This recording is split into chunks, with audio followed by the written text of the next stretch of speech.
everyone. Each one of you is a VIP of the true crime scene. All the best horror takes place in isolation. Evil Dead, Cabin in the Woods, The Shining.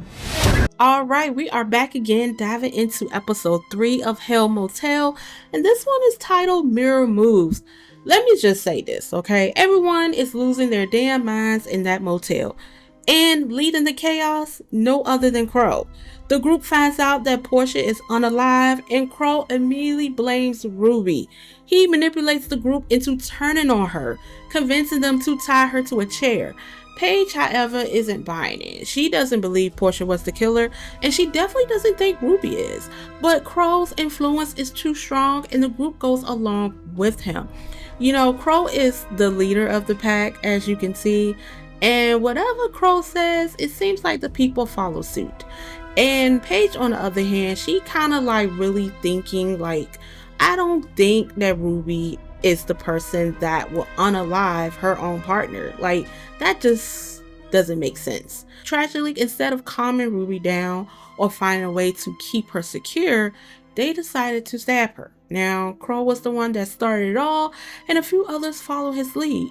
Ruby didn't stand a chance, you know, and the only ones who didn't take part was Paige, QA, and Andy. Blake, on the other hand, is clearly second guessing what he did, okay?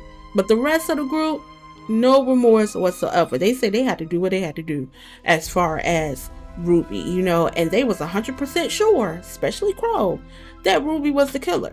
Now, see, this is what happens when you are stuck with a group of strangers, people you don't really know, and they start panicking and taking drastic measures. Now, if I was in that motel with them and Crow decided to say, hey, we need to get rid of Ruby, I wouldn't take part of it. I'm like Paige. Like, you gotta think before you sit there and just start overreacting and assuming so quickly without the clues and the details. Yes, they did find a knife by Portia's side of the bed, but it does not mean that Ruby was the killer. It never ends well, but the group is definitely divided now, and they may go after 3 that did not participate. We also get a flashback to a conversation between Crow and a detective from 10 years ago. They were discussing a suspect connected to the Cold River Motel murders, someone who turns out was innocent, and the blame for that wrongful accusation falls squarely on Crow. So it seems like he's not good of predicting things of what's going on and who is the killer, because not only that an innocent man is gone, but Ruby, you know, in the present day, she's gone as well, all because of Crow, you know. And so fast forward to the present, and this time Crow becomes the latest sacrifice.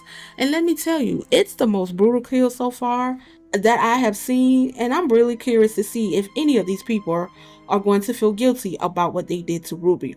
Now, I don't understand why Crow will go by himself down to the basement to see what's going on.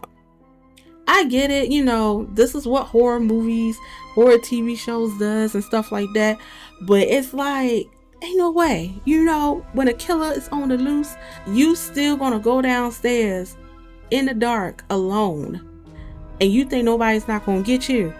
Okay. And so basically Crow is gone, all right? And right now it looks like we may get a new ringleader in the next episode, which is Adriana.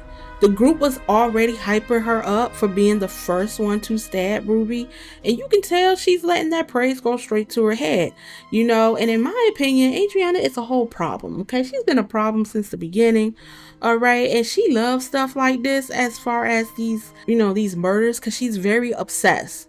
So who do you think is the next victim? Drop your theories in the comments below, and if you enjoy movie reviews and TV series reviews, make sure you subscribe to my channel. I also do movie recommendations as well. Thank you so much for watching. Make sure you like and subscribe, and until then, see you later.